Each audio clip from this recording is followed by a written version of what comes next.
मैं आपको बता नहीं सकती, मुझे इतने गूज बम्स आ रहे थे ना जब वो मुझे बता रहे थे और जब मैं सुन रही थी ना। इनको घड़ी वाले शाम के नाम से भी जाना जाता है कि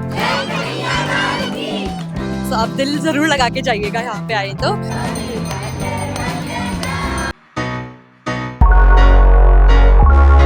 राधे राधे, मैं आपकी प्रतीक्षा और आज मैं आई हूँ गोपीनाथ जी के मंदिर में। एक्चुअली जो मैंने सीरीज स्टार्ट की थी ना स्पिरिचुअल सोल्स ऑफ जयपुर, उसका सेकंड पार्ट है ये। गोपीनाथ जी टेम्पल में कवर करने वाली हूँ। कल है जन्माष्टमी, सो मैं आज ही कवर कर रही हूँ बिकॉज कल तो आई नो बहुत ज़्यादा भीड़ होने वाली है। सो हम लोग अभी खड़े हैं मंदिर के बाहर। पट अभी खुले नहीं है, 5:30 बजे पट खुल जाएंगे। उसके बाद हम दर्शन करेंगे और आपको भी दर्शन कराते हैं।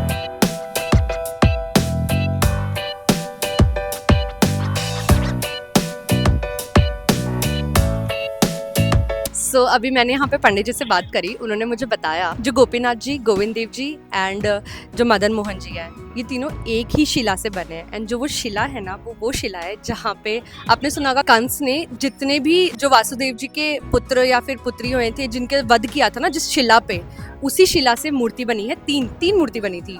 पहली मूर्ति बनी थी मदन मोहन जी के जो चरण है वो बने थे उस शिला से। दूसरे बने थे धड़, जो ये वाला पार्ट होता है वो बना था गोपीनाथ जी का, जिसे बोलते हैं हृदय।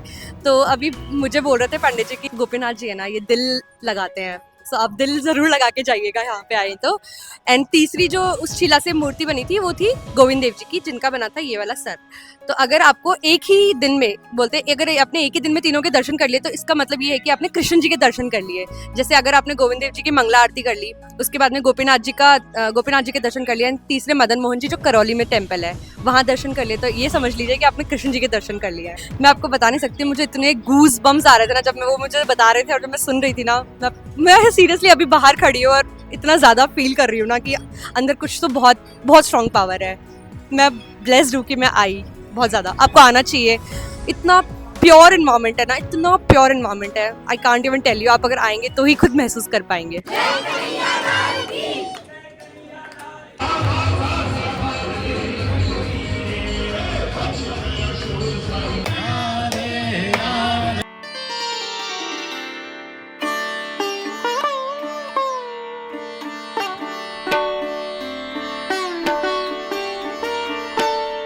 सो आपने इनके बारे में सुना तो बहुत होगा। इनको घड़ी वाले शाम के नाम से भी जाना जाता है क्योंकि इनके हाथ में घड़ी रहती है। उसके पीछे की स्टोरी ये है कि 100 साल पहले, अराउंड 100 साल पहले एक ब्रिटिशर आया था जिन्होंने डाउट किया था कि आप मूर्ति पूजा करते हो, क्योंकि ऑब्वियसली वो क्रिश्चियनिटी में बिलीव करते हैं तो उनको ये मूर्ति पूजा सब वेस्ट लगता था।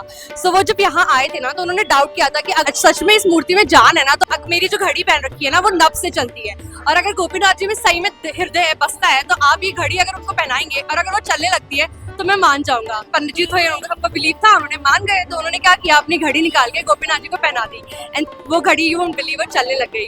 50 साल तक वो घड़ी पहनी रखी गोपीनाथ जी ने, लेकिन अभी मुझे सुनने में आया कि वो घड़ी एक बार खराब हो गई थी तो ठीक करने दी थी। तो तब से वो जो घड़ी जिसको ठीक करने दी थी उसने वापस लौटाई नहीं। सो अभी भी प्रभु ने घड़ी तो पहन रखी है मगर वो घड़ी नॉर्मल घड़ी है। सो ये स्टोरी थी गोपीनाथ जी की। आई होप आप लोगों को घड़ी वाली चीज तो पता थी, पर जो मैंने पहले बताई है वो नहीं पता होगी मैं, क्योंकि मुझे भी नहीं पता थी।